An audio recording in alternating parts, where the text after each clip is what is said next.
요즘 아주 핫한 인물이 있습니다. 조금 더 사실감 있게 말씀을 드려보겠습니다. 요즘 아주 핫한 인물이 있지 말입니다. 그리고 그 인물이 너무 멋있지 말입니다. 여자가 제일 싫어하는 군복을 입고 있음에도 말입니다. 누군지 말씀드리지 않아도 다 아시겠죠? 요즘 여자분들 사이에서는 태양의 후예라는 드라마가 굉장히 인기가 있고 난리가 났습니다. 그 드라마 설정이 군부대이고 남자 주인공 또한 군인입니다. 군인임에도 불구하고 엄청난 신드롬을 일으키고 있습니다. 현재 소개팅 1순위가 군인이랍니다. 예전에는 상상도 할 수 없었던 이야기입니다. 원래 여자들이 제일 싫어하는 이야기 3위가 축구 얘기, 2위가 군대 얘기, 1위가 군대에서 축구한 이야기라고 할 정도로 군대는 우리가 사는 현실과 동떨어진 이야기라고만 생각했습니다. 사실 군대는 남자라면 한 번쯤 피하고 싶은 마음이 드는 그런 곳입니다.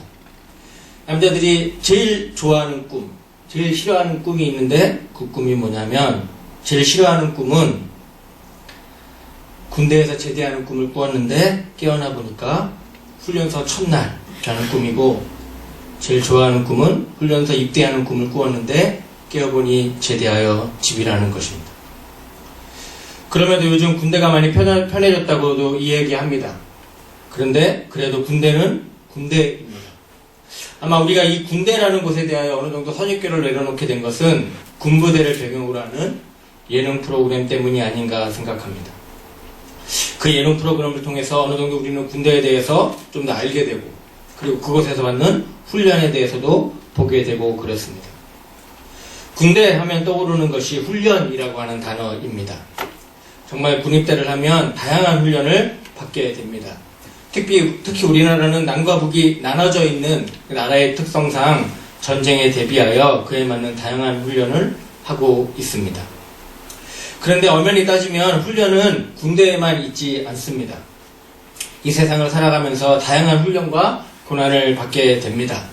우리 자녀들은 좋은 대학에 가기 위해서 엄청난 학업 훈련을 하게 되고, 직장인들은 직장인 나름대로 자기가 속한 곳에서 열심히 자신의 실력을 위해 노력하고 있습니다. 그런데 믿는 사람들은 하나의 훈련이 더 있습니다. 그것은 하나님께서 일꾼을 사용하시기 전에 하는 훈련입니다. 이것은 그 누구에게도 예외가 아닙니다. 성경에 나오는 어떤 인물도 그냥 하나님께서 이렇게 딱 들어서 이렇게 딱 갖다가 쓰신 적이 없습니다. 다 훈련을 통해 쓰셨습니다. 아브라함이 그러했고, 야곱이 그러했고, 모세가 그러했습니다. 그리고 오늘 본문에 나오는 이 다윗도 왕이 되기 전에 훈련을 받았습니다. 17살 때부터 사울의 눈을 피해 도망다니기 시작해서 30세에 헤브론 왕으로 등극하기 전까지 약 13년 동안 모진 훈련을 받았습니다. 그리고 이제 왕이 되기 전에 그 훈련의 마지막 단계가 오늘 본문과 관련 있습니다. 소위 말하는 시글락 전투입니다. 다윗은 오늘 우리가 읽은 이 시글락 전투 그 이후로 곧바로 헤브론 왕으로 등극하게 됩니다. 그러니까 이 시글락 전투는 다윗이 왕이 되기 전에 받게 되는 마지막 훈련인 셈입니다. 그런데 이 마지막 훈련, 이 마지막 단계가 우리가 보통 생각하는 그 훈련의 마지막 단계와는 조금 다릅니다. 우리가 마지막 훈련이라고 하면 굉장히 어렵고 난해한, 우리가 수학을 공부할 때에 처음 배우는 것은 덧셈, 뺄셈입니다. 그러다가 구구단을 외우고 곱셈, 나눗셈을 하고 나중에 몇 년이 지나서 미적분을 풀게 됩니다. 그렇기 때문에 우리가 하나님께 훈련을 받을 때도 처음에는 좀 간단한 시험, 점점 엄청난 시험을 받고 그 시험에 통과한 다음에야 본격적으로 하나님께 쓰임을 받을 것이라고 생각합니다. 그래서 예를 들면 마지막 시험이 극심한 환난 가운데서도 변절하지 않는가, 혹은 큰 재물과 권력의 유혹이 와도 넘어지지 않는가라고 하는 그런 큰 시험이 될 것이라고 생각합니다. 그런데 이 전투를 살펴보면 우리가 일반적으로 생각하는 훈련의 마지막 단계와는 좀 거리가 있는 것 같습니다. 어려운 시험이라기보다 이제 막 초보 단계인 것처럼 생각이 들지도 모르겠습니다. 우선 이 시글락 전투가 어떠한 것인지 간단히 좀 살펴보도록 하겠습니다. 다윗이 기름 부음을 받고 나서 왕이 되기 전에 수년 동안 사울에게 쫓겨다니게 됩니다. 그러다가 나중에 이스라엘의 적국이었던 블레셋 그 나라로 망명을 하게 됩니다. 다윗은 블레셋으로 도망가서 아기스라고 하는 왕 밑에서 지내게 됩니다. 그리고 다윗과 그의 사람들이 블레셋 땅 시글락이라고 하는 곳에서 살게 되었습니다. 그런데 어느 날 블레셋이 이스라엘과 전쟁을 벌이게 됩니다. 다윗에게는 이것이 굉장히 큰일입니다. 왜냐하면 블레셋 편을 들어서 동족을 죽일 수도 없고 그렇다고 가만히 있자니 지금 자기가 블레셋에 망명이 와 있는 신세이기 때문입니다. 어쨌든 그럼에도 불구하고 다윗이 자기 사람들을 이끌고 전투에 참여하기 위해서 아기스 왕 앞에 와 있습니다. 그런데 그때 블레셋 장군들이 불만을 표시합니다. 그들이 아기스에게 다윗이 적군 사람입니다. 전쟁 중에 우리를 언제 배반할지 모르기 때문에 전쟁에 투입해서는 안 된다라고 주장을 하게 됩니다. 저는 이것도 하나님의 엄청난 도우심이었다고 저는 생각합니다. 어쨌든 다윗은 전쟁에 참여하지 않고 시글락으로 돌려보내지게 됩니다. 그런데 그때에 다윗이 이렇게 얘기합니다. 정말 기가 막힌 말을 합니다. 사무엘상 29장 8절입니다. 다윗이 아기스에게 이르되 내가 무엇을 하였나이까? 내가 당신의 앞에 오늘까지 있는 동안에 당신이 종에게서 무엇을 보셨기에 나로 가서 내 주 왕의 원수와 싸우지 못하게 하시나이까? 지금 다윗이 이스라엘의 적 블레셋의 왕 아기스에게 내 주 왕이라고 부르고 있습니다. 그리고 자신의 동족 이스라엘을 내 주 왕의 원수라고 칭하고 있습니다. 이 말을 미뤄볼 때 다윗이 그때까지 블레셋의 아기스 왕에게 충성을 다하지 않았나라고 생각할 수 있는 부분입니다. 어쨌든 다윗이 전투에 참여하지 않고 자신이 머물렀던 시글락으로 돌아왔는데 더 큰 일이 생기고 말았습니다. 다윗과 남자들이 전쟁을 위해서 자리를 잠깐 비운 사이에 아말렉 족속이 시글락을 공격해서 그들의 처자식과 재산을 전부 약탈해 가 버렸습니다. 하도 기가 막혀서 울 기력이 없을 정도로 울었습니다. 그리고 이 모든 것이 다윗 때문이라고 생각한 사람들이 다윗을 쳐 죽이기로 아우성을 칩니다. 그것이 오늘 본문 읽은 30장 5절까지의 말씀입니다. 그리고 그 다음 장면이 30장 1절 말씀입니다. 다윗은 크게 궁급하였으나 그 하나님 여호와를 힘입고 용기를 얻었더라. 궁급했다라고 하는 것은 큰 위기 가운데 있었다는 뜻입니다. 용기를 낸 다윗이 제사장 아비아다를 통해 하나님께 묻습니다. 전쟁에 참여해도 되는지.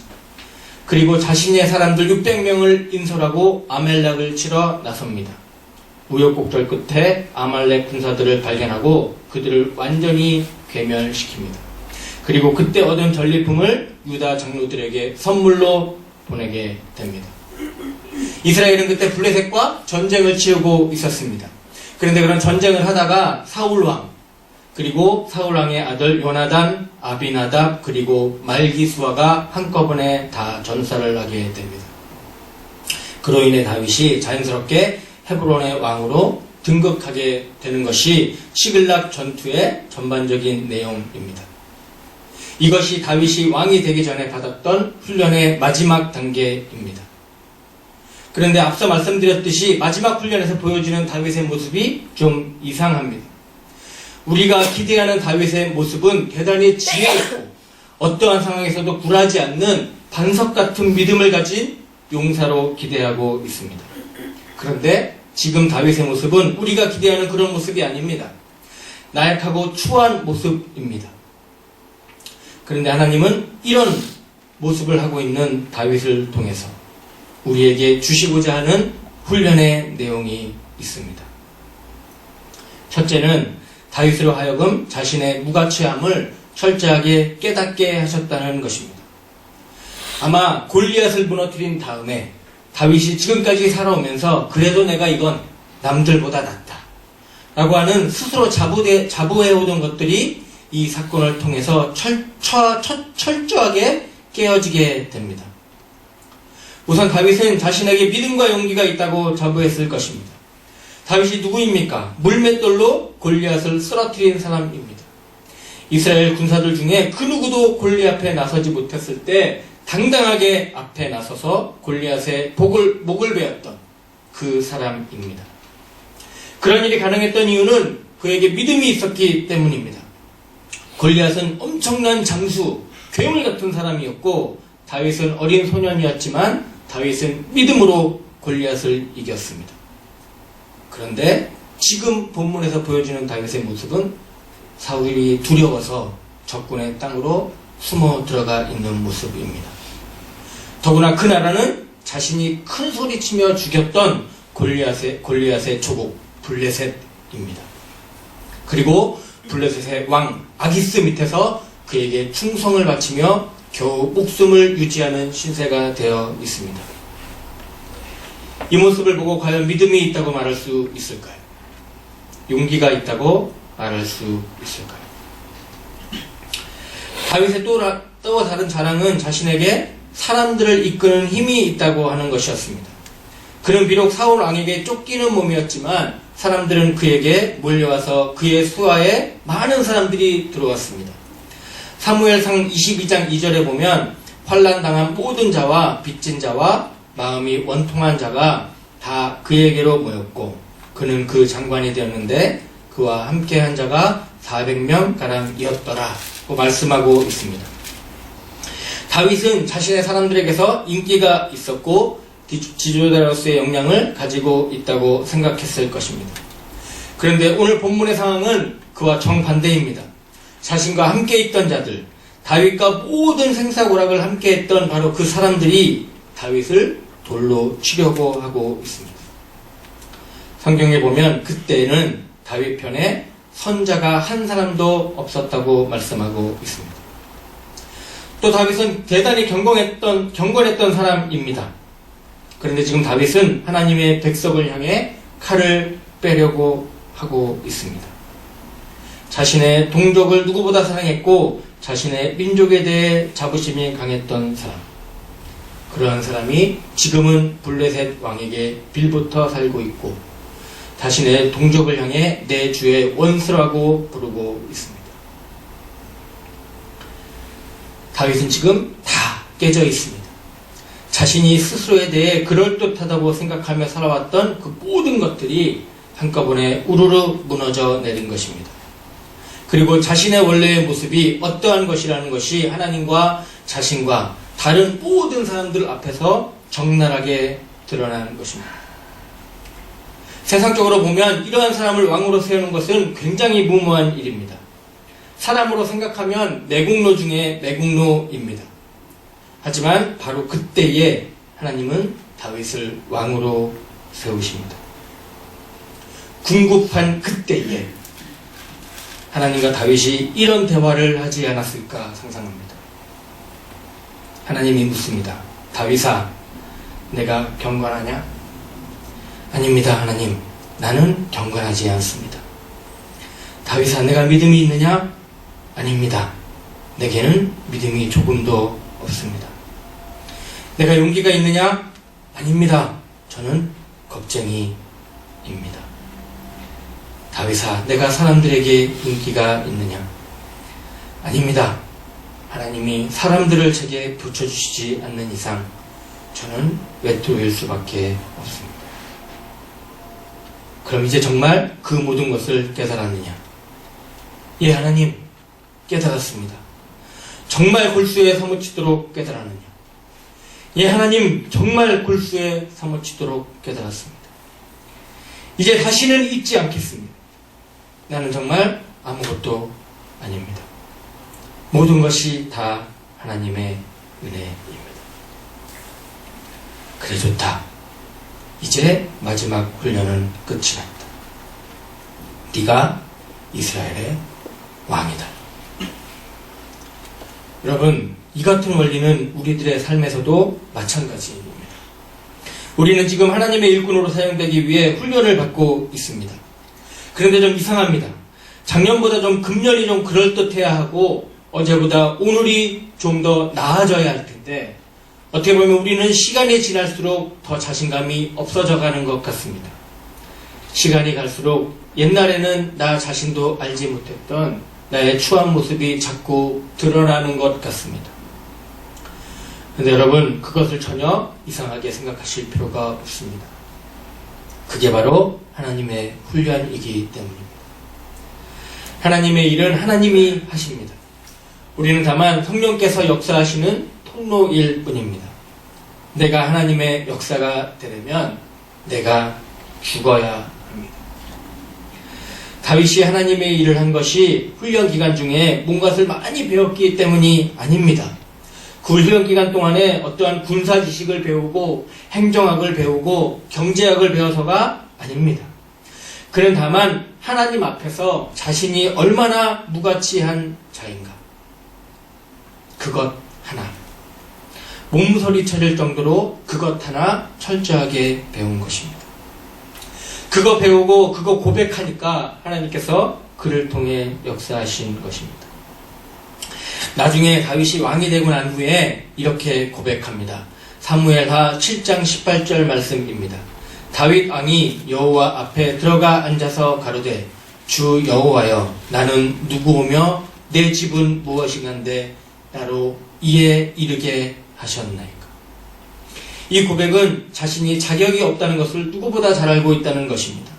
그 모든 것이 하나님의 은혜라는 것을 아는 것입니다.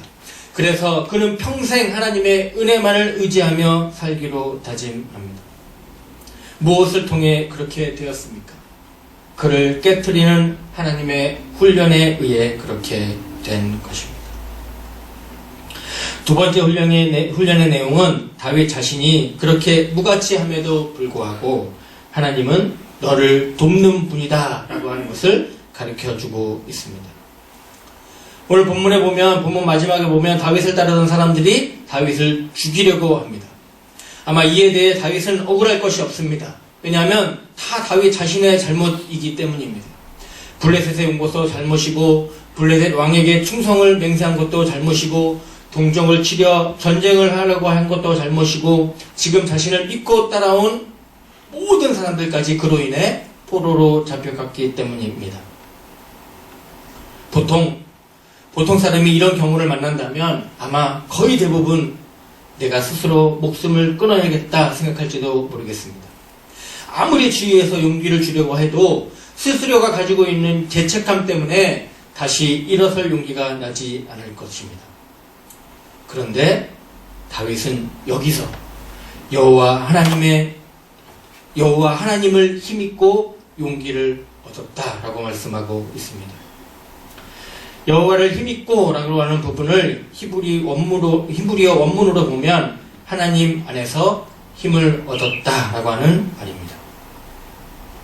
다윗은 이러한 상황 속에서도 자신이 하나님 밖으로 쫓겨난 것이 아니라 아직도 하나님 안에 있다는 것을 확신했다는 것입니다. 여기서 우리는 다윗이 사울왕에 쫓겨다니는 세월 동안 배웠던 그 두 번째가 무엇인지 알게 됩니다. 그것은 내가 아무리 형편없는 자임에도 불구하고 여전히 하나님께서 나를 돕는 자라고 하는 사실입니다. 그런데 이것은 우리의 결단과 노력을 통해서 얻어지는 것이 아니라 그저 하나님께서 내 인생의 위기 때마다 주시는 자연스러운 경험을 통해서 얻어지는 것입니다. 어찌 보면 이제 내가 망한 것 같습니다. 내 인생에는 아무런 소망이 없는 것 같습니다. 그런데 하나님께서 나를 도우십니다. 오히려 나를 대적하여야 하실 것 같은데 내 편이 되어 주십니다. 이 과정을 통해서 우리는 놀라운 것을 깨닫게 됩니다. 그게 뭐냐면 사단이 내 소명, 하나님께서 나를 부르신 그 소명은 건드리지 못한다는 것입니다. 다른 것은 다 무너뜨릴 수 있습니다. 그러나 소명은 무너지지 않습니다. 무너지지 않는 이유는 그 소명이 하나님께로부터 온 것이기 때문입니다. 이것을 통해 우리는 내 인생이 나의 것이 아니라는 것을 깨닫습니다. 왜 우리가 낙심하고 포기할까요? 그것은 우리가 우리의 사명이 아닌 것에 소망을 두었기 때문입니다. 사명이 아닌 것을 자랑으로 여겨왔기 때문입니다. 내가 정말로 하나님의 소명, 내가 가진 사명을 붙든 자라면 내 인생에 다른 것들이 잘려나가도 그렇게 낙심하지 않을 것입니다. 하나님께서는 다윗을 왕으로 만드시기 전에 그에게 두 가지를 가르치셨습니다. 하나는 자신에게 내세울 것이 아무것도 없다는 것이고, 두 번째는 그럼에도 불구하고 하나님이 여전히 그를 돕는 자라고 하는 사실입니다. 우리도 이 두 가지를 함께 배워야 합니다. 혹시 내 자신이 지금 무너지고 있다면, 자신감이 사라지고 있다면 그것이 하나님께로부터 버려진 것이 아니라 주의 일꾼으로 다듬어져 가는 자연스러운 과정이라는 것을 말입니다.